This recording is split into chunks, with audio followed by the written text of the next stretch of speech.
County Center for Spiritual Living, St. George. What a glorious day it is here in southern Utah. Isn't it amazing out there? If this is your first time here, we are so happy to have you here with us. We have a special gift for you. Chris is going to, if you raise your hand, Chris will bring it around to you. There's a magazine in there, our Science Mind magazine. There's some information about our center and a free gift for you from our fabulous bookstore. So thank you for being here. We're so happy to have you. And for those of you who this is not your first time, welcome back. We're so thrilled to see everyone here today. It's such a beautiful, amazing day. We're going to start off. We've got Cheryl and Grace up here to lead us through some music. So I invite you to sing along with us. Good morning, Center for Spiritual Living, St. George. I bow to the divine in you. Feel your light, see it shining through. I am grateful you are here today. Good morning, friend, namaste. I bow to the joy in you. Feel your bliss, see it shining through. I am grateful you are here today. Good morning, friend, namaste. I bow to the love in you. Feel your heart, see it shining through. I am grateful you are here today. Good morning, friend, namaste. I bow to the truth in you. Feel your spark, see it shining through. I am grateful you are here today. Good morning, friend, namaste. Good morning, all. Namaste. Good morning. So I was just reading a very interesting article this week about why people don't stay at churches. And the number one reason they said that people don't stay at churches is this. Meet and greet. Now, I happen to think it's fabulous, but if it makes you uncomfortable, it's easy to just indicate that you would appreciate a handshake as opposed to a hug. And so if it makes you uncomfortable to have people, crowd on you, because this is obviously a hugging group, I gotta say. So if it makes you uncomfortable, just make sure you indicate that you'd rather have a handshake. So let's take a few moments to get to know each other.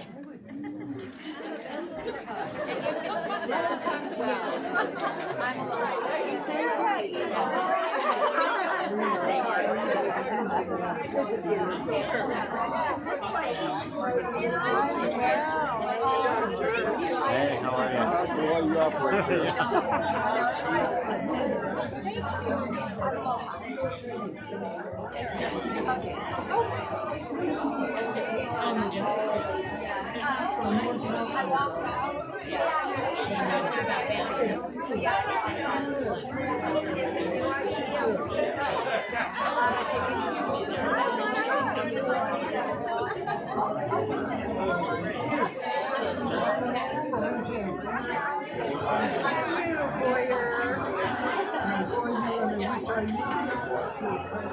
Oh, yeah.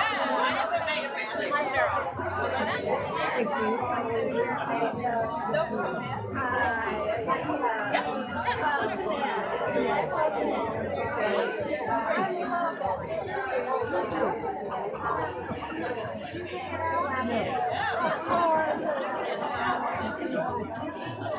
Yes.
But you know, you start watching them now. Let's get out of hand on. My happy, that's why you're allowed to let people think you're when I do a new show like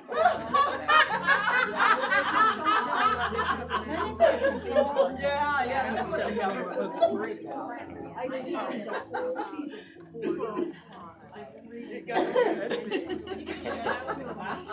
I think Larry. Good to see you. Good to, oh, thank you. Okay, as I said, this is a huggy group. Yes, we are.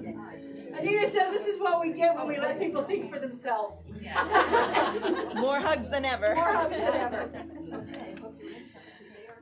Okay, so as we enter into that contemplative time of our service, I invite you to check your cell phones, make sure they're turned off in silent position, something so that we're not disturbed during our service. If we are, we know it's just God calling, it's okay. It's all good.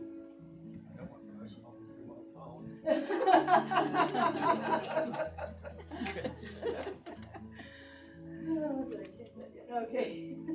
So Cheryl's going to sing us into the invocation, which is provided today by practitioner Kelly Capsaw.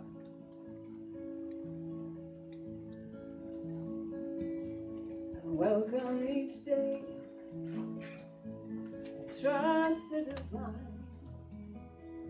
Choose which path to take,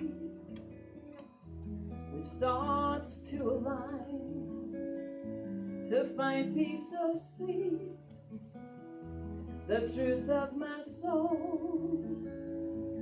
It's all that I need. I have faith and know, to find peace so sweet, the truth of my soul. It's all that I need. I have faith and know. I lead with my heart. I breathe and expand, and make room for God to better my plans. The good I desire, away to the flow, each moment a gift. I have faith and know, the good I desire, away to the flow, each moment a gift. I have faith and know.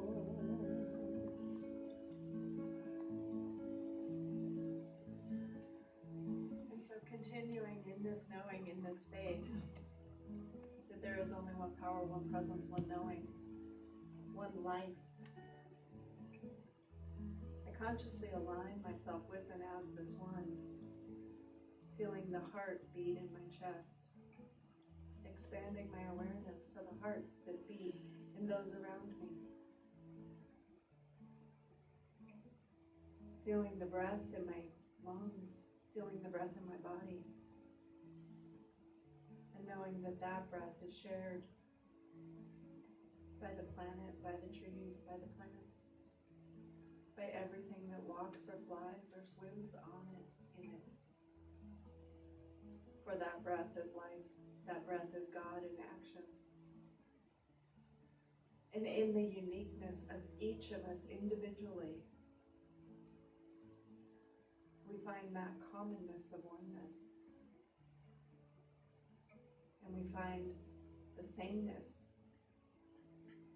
in our diversity, our different thoughts, our different actions, our different beliefs, our different physical presentations. And yet the heartbeat is the same heartbeat. And the breath is the same breath. And so I simply tune into that knowing that life is, I am. And knowing this is the truth of every single person who hears these words at any time, at any space. That life is, I am. And I call it very good. and let it be. And together we simply say, And so it is. If you'd like to affirm these words with me, they'll be on the board there. And welcome each day. I trust the divine. Choose which path to take, which thoughts to align, to find peace so sweet, the truth of my soul is all that I need. I have faith and know. I lead with my heart, I breathe and expand, and make room for God to better my plans. The good I desire awaits in the flow.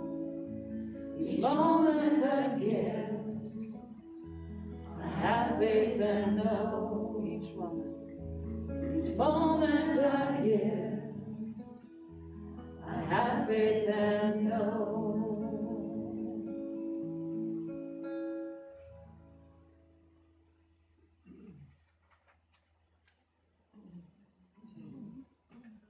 So we're talking about diversity this month, and we're talking about our uniqueness, right? The things that make us special, that make us who we are, that things in our personality or in our desires that we share, that we express, that fill us with more spark, that sort of beget even more of our authenticity. I am a techie by trade, so I'm very comfortable behind a computer. That's what I do by day. I love playing music. The sweet spot is certainly spiritual music. It's where I love to be. And you probably wouldn't be surprised that this young lady up here is one of my very favorite things. And I love being a mom.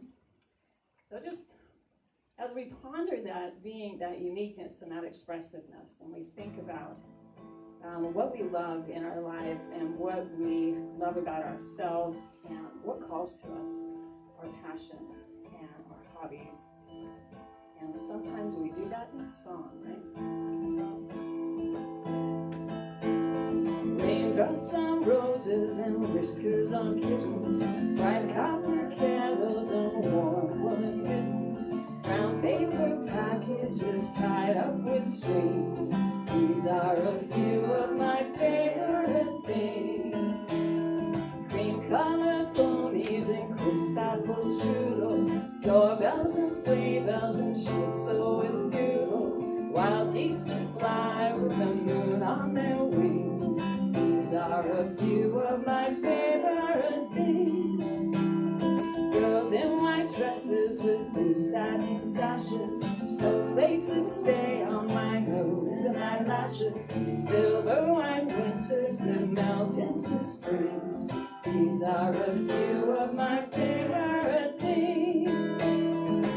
When the dog bites, when the bee stings, when I'm feeling sad, I simply remember my favorite things. Then I don't feel so bad. All right, I heard some of you singing along, and those of you that are shy, here's your official invitation. Let's go through that again and sing along. Raindrops on roses and whiskers on kittens, bright copper kettles and warm woolen mittens, brown paper packages tied up with strings. These are a few of my favorite things. Cream-colored ponies and crisp apple strudel, doorbells and sleigh bells and schnitzel with noodle, wild geese that fly with the moon on their wings. These are a few of my favorite things.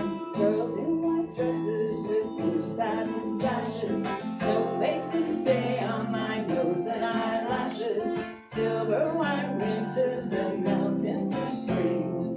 These are a few of my favorite things. When the dog bites, when the bee sings, when I'm feeling sad, I simply remember my favorite things.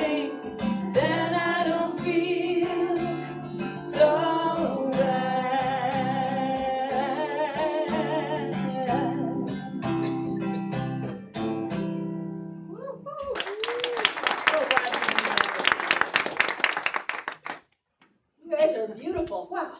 That was wonderful. Thank you, Cheryl. Okay. All right, so we are talking about diversity this month. For Centers for Spiritual Living this year, we are looking at the 10 prophetic justice principles and how we can use those to bring about a world that works for everyone, which is our vision that we hold here at Centers for Spiritual Living, creating a world that works for everyone and all of creation. And so last week I spoke about diversity. This week our topic is unique and different.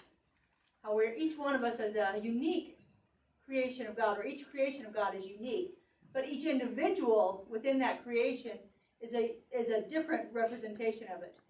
Last week I gave you the quote from Ernest that says, "No two blades of grass are alike, no two grains of sand, no two snowflakes."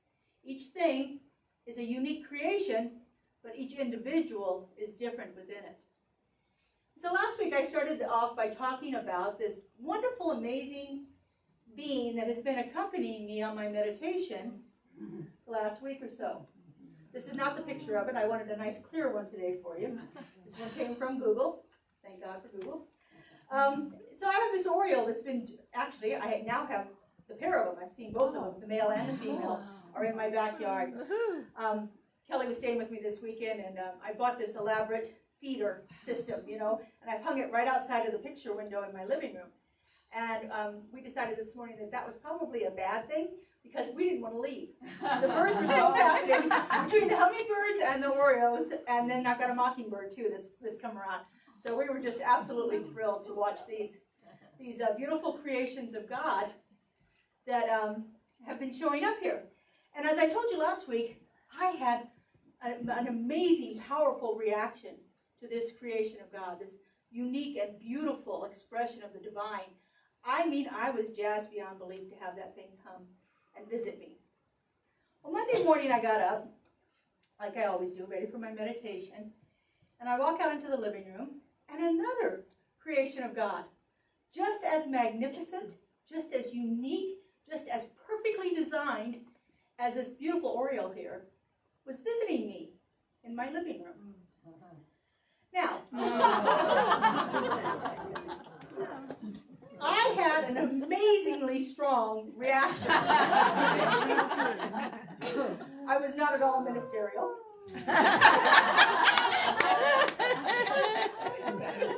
I told you hired a minister that swears, and it was very evident. I had a strong visceral reaction to this amazing creation of God. I think part of my reaction stemmed from the fact that it was actually in my living room. Yeah. The other part was it had the audacity to be on a table in my living room. And it was just sitting there, just doing what it does. It was all curled up. And at first when I walked out, I thought, what is that? I didn't leave anything on the table. And I didn't have my glasses on. I get a little closer and I'm like, yeah. So the fate of this one was not the same as the Oreos. It's not been fed. I told the beautiful expression of God as I was taking care of it that it chose the wrong place to enact its karmic destiny.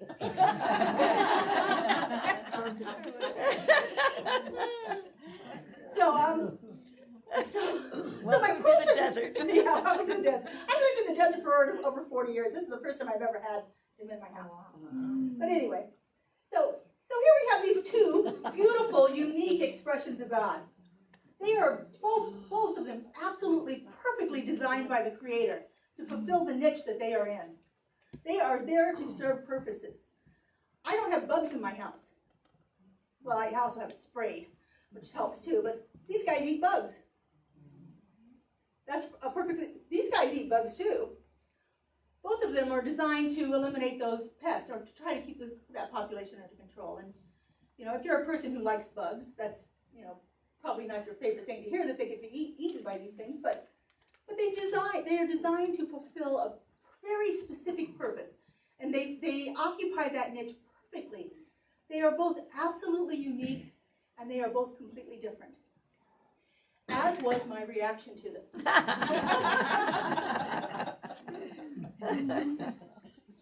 So as I'm pondering this week and thinking about it in relationship to diversity and inclusivity and this idea of unique and different, I was struck with, well, why am I having such a visceral reaction to both of them? Why is one so soothing to my soul that I actually go out and spend $60 to buy a feeder for it so I can keep watching it? And the other one, I buy a black light so I can hunt them down and kill them. Say it.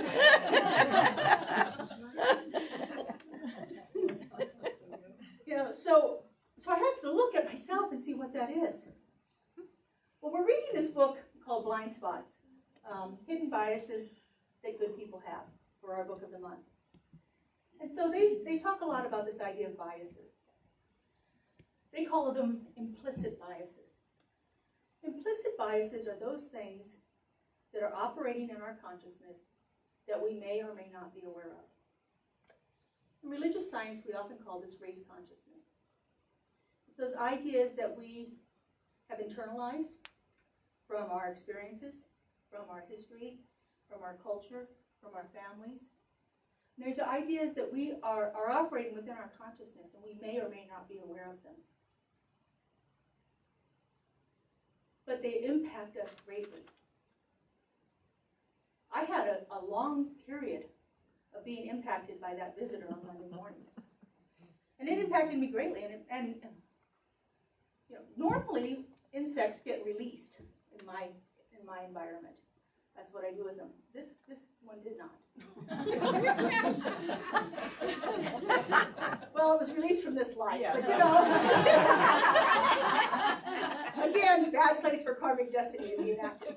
But I had to look at that. So what is my bias against one as opposed to the other one? What is it about one that made me react so strongly, and the other one, well, both of them I reacted strongly, but one of them was in a positive way and one not so positive. And so I had to look at that. You know, where is that operating within my system? You know, my first inclination, being a techie geek like Cheryl over here, was to go to Google and see what the metaphysical meaning of scorpions is, because I had this really strong reaction to it, and it has a lot about change. There's a lot about change in there. There's also a lot about relieving toxic emotions, eliminating toxic people, that kind of stuff also. There was a little bit of that in there. And I'm like, well, okay, I don't know that fits so much right now with me. I mean, I've been changing and I'm constantly changing, but I feel pretty settled right now, so that didn't really work. So I had to go deeper than that. And I remembered probably about 3 or 4 weeks ago, I was on a massage table, and the therapist was poking at my ribs. You know how they do, they find those spots and then they poke them. So she's poking at my ribs over here, and I had this visual come to me of a scorpion stinging me. And every time she poked, it would sting, and I would turn, and it would sting again, and I would turn, and it would sting again. And I thought, oh, and I'm wondering if that's part of my unconscious bias that I have, because I've felt this thing happen in my past. I've never had any other experience of scorpions. I've never been stung. As I said, I've lived in the desert for over 40 years, and I can probably count on one hand how many times I've seen a scorpion that wasn't out in the wild. You know, one that was in my yard or in a place that I should not have been, in my opinion. So I really had to look at that and had to try to figure out where this feeling and this anger was coming from. And I think that's something that we can do with any situation.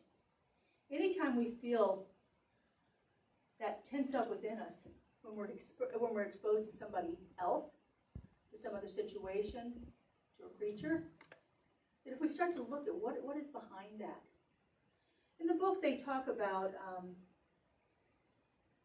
this idea of, we're good people. I consider myself a very good person. I don't think I hold biases towards anybody. And yet, then I find out I do, and what they call that is dissonance. There's this dissonance created in my consciousness, where what I'm experiencing and what I believe are at odds with each other. I believe I'm a good person. I wouldn't hold biases towards anybody else. And so then when I'm confronted with something like that, it causes this inner turmoil, this dissonance within my consciousness. So they have what they call, these guys are from Harvard. I'm sorry. See, that was a bias on my part. I found out that one of the authors is a woman, and I was shocked. I thought, well, isn't that funny? Here I am, very liberal, very much about women's liberation and women's empowerment and everything else, and I was surprised when I read in the book that one of the authors was a woman. Her just got an Indian name, and I couldn't tell by her name, and so I just automatically assumed both were men. Well, anyway, they have developed these, what's called implicit association test. And you can go on to, I'll put the website up here. You can go on to Harvard. It's implicit.harvard.edu. You just looked up implicit association or implicit bias. You'd find it on Google too. But you can go on there and you can take all these different tests to see what areas you may have biases. So the authors start off with talking about flowers versus insects. And so what they do is they associate flowers to good words and insects to bad words. And then they switch it. Insects with bad words, or insects with good words, and flowers with bad words. Well, the natural inclination across all populations is that we're going to have a bias toward flowers. The authors say unless you're a 10-year-old boy or an etymologist, you're going to prefer flowers over insects. So, so that you go through this test and you match up good words and the words of flowers, flower names, and bad words and words of insects. So anyway, you come up with this idea. So I was strongly biased towards flowers versus insects. You can imagine, I was strongly biased towards flowers. So then I decided to go through and take a few of the other ones. So there's all different kinds of categories. So I took the one on race, and I was exceptionally dismayed to find that I have a moderate bias towards white people over black people. I took the one on religion, and I was very dismayed to see that I have a moderate bias towards Christianity over any other religion. I took the one on ageism, whether old people versus young people. And I have a moderate bias towards young people versus old people. That, by the way, is the number one thing that across every culture, there is a bias towards young people as opposed to old people.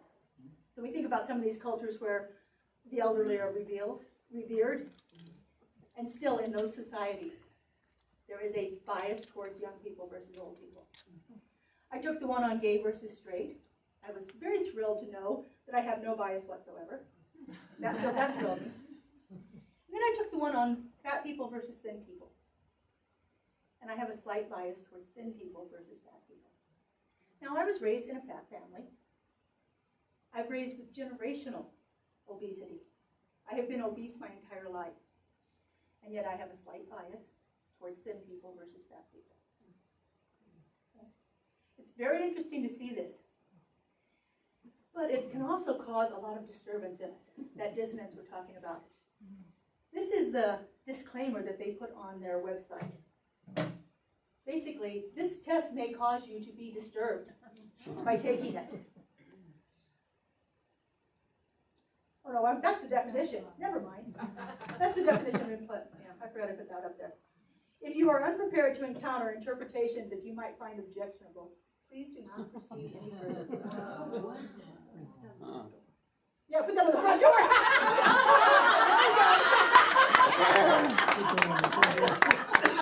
Thank you, sir. I love that.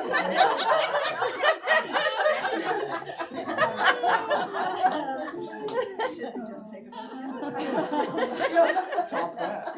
I don't say this very often, but in ministerial school, we were taught that we were here to comfort the disturbed and to disturb the comfortable.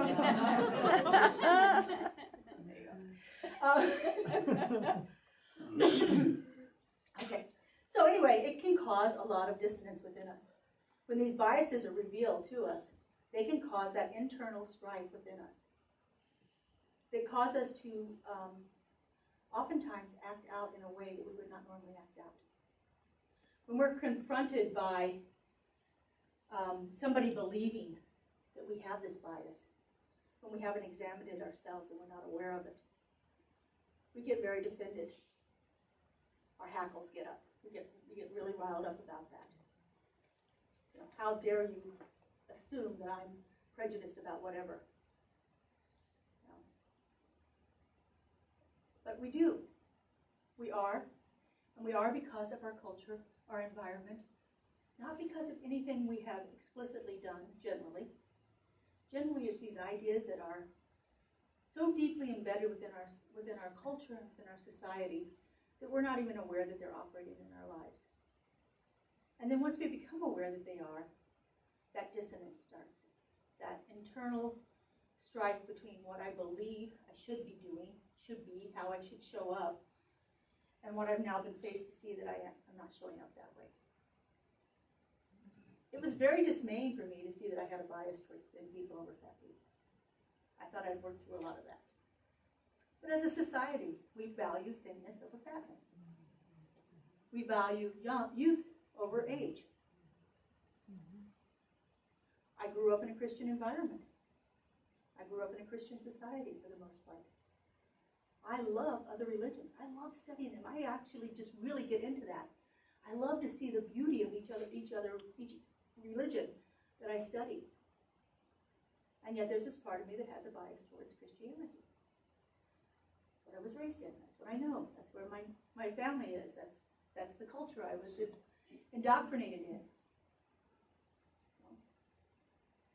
Do you ever think that I have a racial bias, whether it's black or any other person of color, bothers me greatly. I strive very hard to never be perceived as that, and yet it's there. So when you hear terms like white privilege, that causes those hackles to get raised. That causes that dissonance to show up in my experience. I don't feel like I'm privileged because I'm white. There's the other term, white fragility. I don't think I'm fragile because I'm white. I don't think I get offended about it. But the very fact that the word white privilege stirred something up inside of me means I have white fragility. That I have this thing about me that I'm not going to look at. We cannot heal those things that we refuse to look at. We cannot, absolutely cannot heal them if we refuse to look at them. If we refuse to even acknowledge that there might be some part of me that's holding these biases. That there's some bias that's operating in my experience that I'm not aware of. That's how we begin to create that world that works for everyone and all of creation, is by looking at ourselves very deeply. All spiritual work takes place within my own consciousness. 100% of it. It's not something I can do for somebody else. It's not something we can do even so much collectively. It is done individually. And then where two or more are gathered, there's an amplification of that collective consciousness. It brings itself forth. So that's how we begin to create that world. Is first taking a look and examining our beliefs. Being honest and open and being willing to be vulnerable enough. It took a bit of vulnerability for me to stand up here and tell you what the biases that showed up on those tests. But I'm willing to look at them myself. I'm willing to explore them and to see what's happening within my consciousness that's making me react the way that I react to certain things.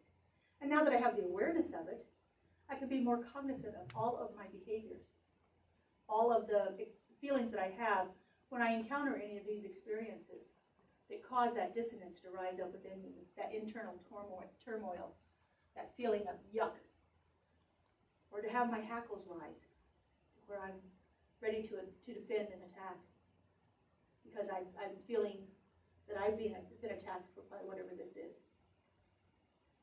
So this is how we actually begin to create that world that works for everyone. Is being open and honest and vulnerable and willing and taking a look at what we're believing and how that's showing up in our lives. Ernest has a quote, I think this is the next slide here.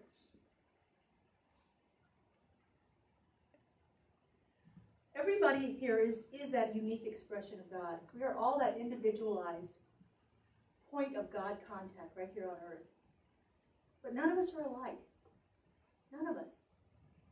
Just through the few examples I talked about, there's the differences in ages, body type, gender, religion, race, or ethnicity.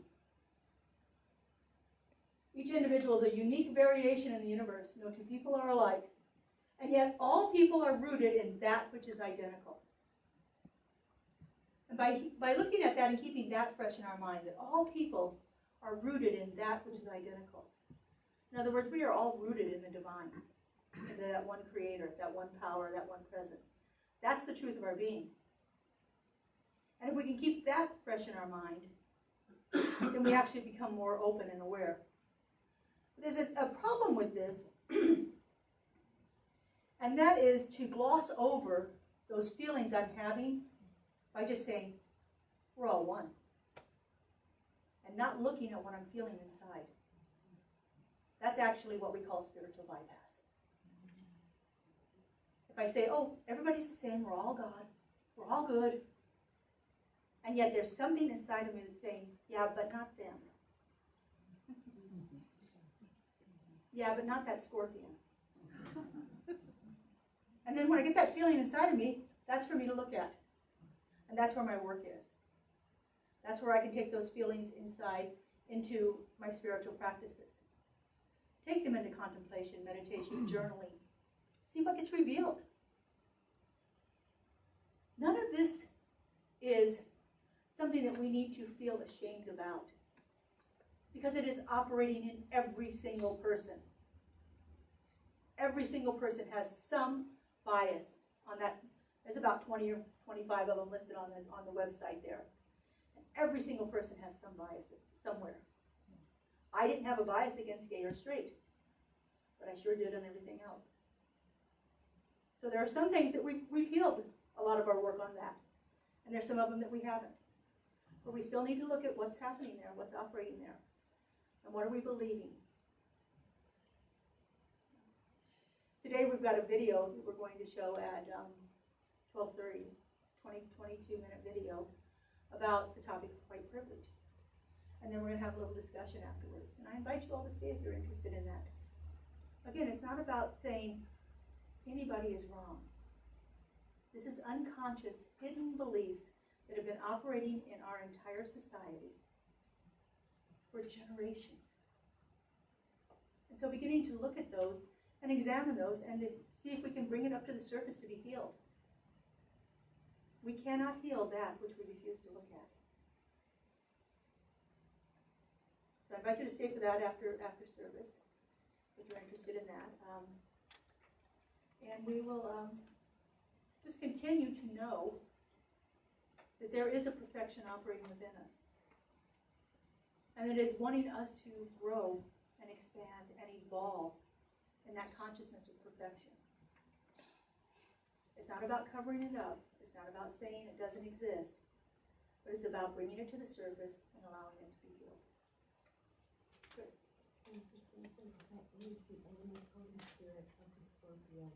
Knowing when you're going to sting, your hackles coming up, you embracing your shadow side. I mean, Right. you call upon it. Like, help me see the darkness in me where I can heal it. And Well, that is the animal totem spirit. Beautiful. That wasn't on the website I looked at, but thank you. Yes, knowing when to release. When to release, when to strike, huh? Yes, Oh, yes, wow. that is it. And you called for it and you created it. I did. Look at that. And I got a sermon out of it. What the heck? Thank you for sharing that. All right, so let's go into prayer with this. Cheryl's going to sing us in.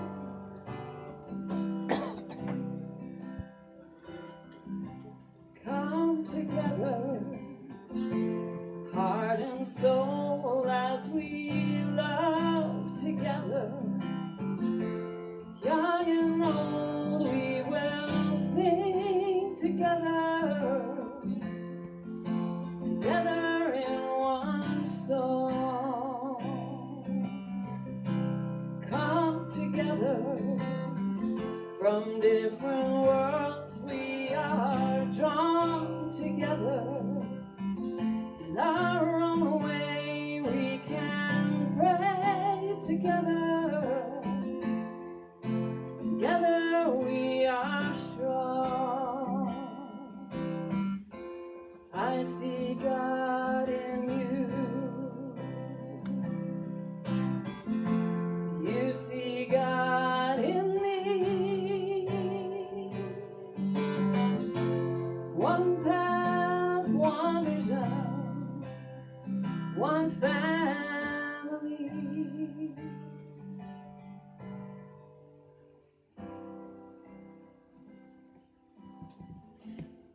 so right now in this moment we come together to pray together, to remember that truth of our being, that very essence of the divine, the who and what we are.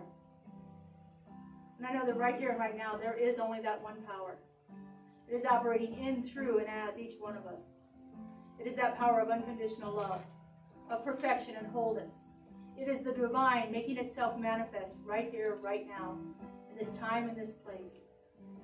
And so I just simply speak my word, knowing this truth, knowing that each one of us is that divine, unique, beautiful expression of God, that we are completely different from one another, completely perfect in all of our creation, in all of the way that we exist, and the way that we show up.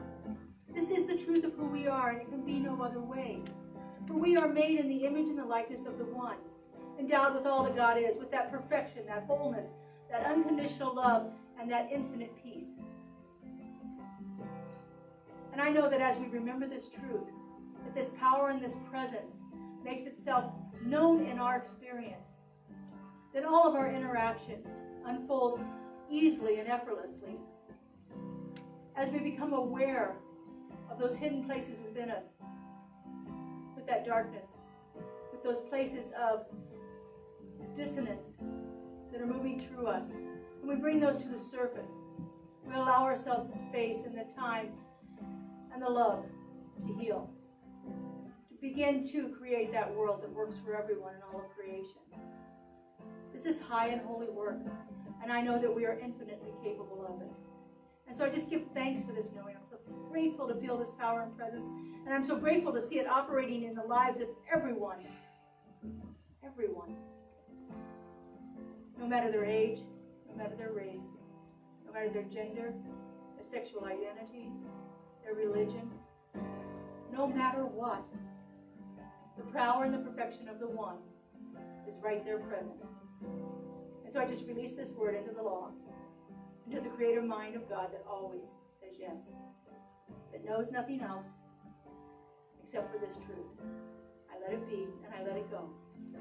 And so it is. Amen. Let's sing together. Come together, dreams in hand, we will join together to build a place we can grow together. Together we are home. I see God in you. You see God in me. One path, one vision, one family.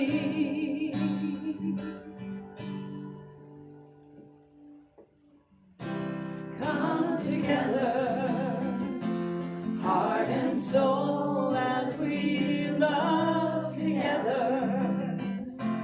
Young and old, we will sing together, together in one song,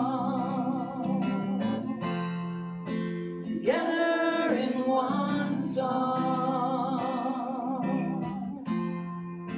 together in one song. Amen. Beautiful, thank you. All right, now is the time when we enter into the sharing of our tithes and offerings. So take a moment and prepare your gift, and as you do so, give it a silent blessing in whatever manner you choose to do that.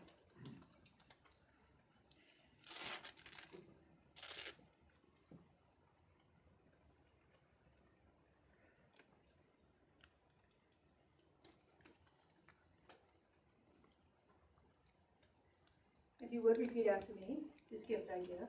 This gift I give Goes forth from me. goes forth from me. Does amazing and miraculous things. Does amazing and miraculous things. And returns to me in kind. And returns to me in kind. Pressed down and overflowing. Pressed down and overflowing.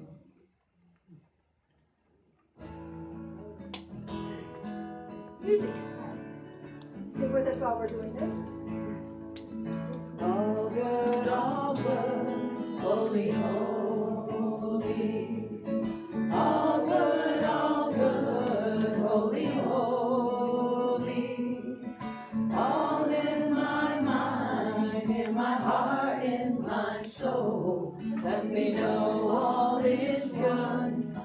holy, holy. All love. All love, holy, holy. All love, holy, holy. All in my mind, in my heart, in my soul. Let me know all is one, holy, holy.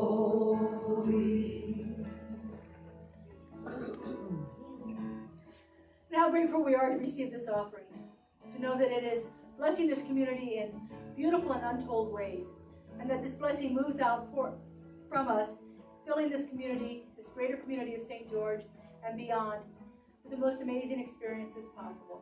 I know that we are truly blessed by this, and we just simply give thanks for it. And so it is. So it is. All one. All one, holy, holy. All one, holy, holy. All in my mind, in my heart, in my soul. Let me know all is one, holy, holy. All in my mind. All in my mind, in my heart, in my soul. Let me know all is one, holy, holy. Beautiful. All right, we have a few announcements. You were given an announcement sheet on your chair. We're running off the announcement sheets for the whole month. If you'd like to take it home with you, please do. You're welcome to do that. If you don't want to take it home, just put it back on the table and we'll use them again next week. So, trying to conserve paper. I was throwing away 40, 45 pieces every Sunday. That wasn't making me happy. As I spoke before, we have the video this afternoon, Deconstructing White Privilege. Fabulous exploration of these ideas that I was talking about today, how we can look at these things, bring them to the surface, become aware of them, and see if we can heal them in our lives. So I'm thinking the discussion won't last more than an hour or so about an hour and a half total. We'll be done by 2. Our new chair campaign, we're doing a fundraiser to get new chairs for the sanctuary. So if you're interested in that, there's a pink sheet on the table where you can sponsor chairs for us. We're over 25% now, so that's exciting. Sue Fulmer is doing our personal guidance card workshop on the 27th. It's a Saturday. If you've taken it before, the investment is $15. If it's the first time, it's $20.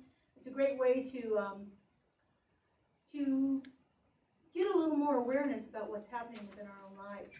You create your own personal guidance card. You know, you've seen those like guidance cards like from Doreen Virtue and the angel cards and the dolphin cards. Well, this is you're creating your own. So how powerful that is to have it come forth from within you and then express itself. So, There's a sign up on the table. Please let me know if Perfect. you're interested. perfect. So I Sign can up start sheet. preparing. And then the next day, Kelly Capsar is going to be doing, with some of the other practitioners, doing a labyrinth workshop. She's going to do most of it here in this sanctuary after service. We're going to have coming up next slide, potluck first. And then we'll be doing a labyrinth workshop in here, and then she's going to invite people to go walk a labyrinth afterwards. We're thinking the one by the hospital now, because the one at Kayenta, they've got a big thing going on at Kayenta that weekend. So anyway, walk a labyrinth and experience the actual. You're going to be doing finger labyrinths in the workshop, and then doing walking labyrinths outside. So Kelly is a labyrinth expert. Been doing it for many, many years and used it on a weekly basis for several years. And as I said, we're having a potluck before that. There's a sign-up sheet on the table. Sign up for what you want to bring to the potluck. That way people that want to stay for the workshop don't have to go get lunch before. We're starting a new community care circle. Mary Klein's been inspired to bring this forth. And so there's a sign-up sheet back there if you might be interested in that. We're not real sure what it's going to look like right now. Some people might call it pastoral care. But it's helping out in our community when people need help. If you're in the hospital and you want a hospital visit, they would go there. They may come to your home and visit you there, offer prayer support or any kind of support that we can offer in those kind of situations. So if you're interested in doing that, we're going to be holding a visioning just to see what Spirit is wanting to unfold through this ministry. So if you're interested, there's a sign-up sheet on the table. We've got a new class coming. Chris is offering this class. It's based on the work of Don Miguel Ruiz. This is the 5 levels of attachment. It starts in May 7th. It's 4 nights. The book that you use is called The 5 Levels of Attachment. There's a sign-up sheet on the table. And if you need us to order the book, please indicate that and we'll order one for you. Or you can order them yourself, however you want to do that. Our Science of Mind discussion group, facilitated by Chris, Gwen, and Sue, is meeting on Monday afternoons. They have a great discussion each week. They talk about what was spoken about today in the service, and then bring in some of the things from the Science of Mind magazine, and whatever else about Science of Mind that is brought up during the class. They will spend some time discussing that. And our book of the month, we meet on Wednesdays at 2:30 to 4. And again, we're talking about blind spots here this month. A couple more weeks on that. And my office hours are Tuesday through Thursday, 1 to 5. There's a sign-up sheet back there if you'd like to schedule some time with me. You're welcome to come in. You may have to wait if somebody else is already there, but if you sign up, then that'll be your slot. Our bookstore, check it out. We've got some unique books and gifts in there, some of our own people. I know we have 3 books in there that are authored by people in this community, so you might want to check that out, including, well, 2 of them for me. Actually, that's 4 books then. Yeah, 2 of them for me and then 2 other people, so check those out. And Kelly's available for personal prayer here in the practitioner office after service. And we have goodies in there, so cool pies and really neat stuff, so stay for fellowship if you're so inclined. And then, like I said, we'll have our our video starting at 12:30 with the discussion now following that. Okay, so I didn't have you stand last week, and that didn't feel right, so let's stand.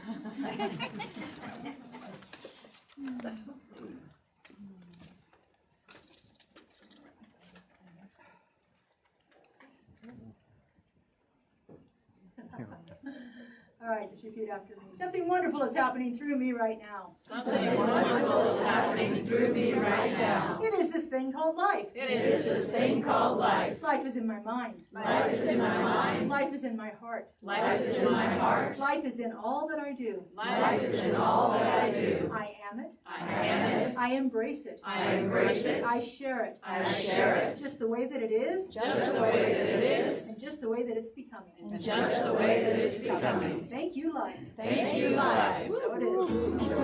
Join us in our final song. It's a new day. Today it's a new life. On my way. Gotta stay on no matter for me. I'll take my faith and fly because I know that I am creating my own destiny. Past is gone. Past is gone. It has no power here.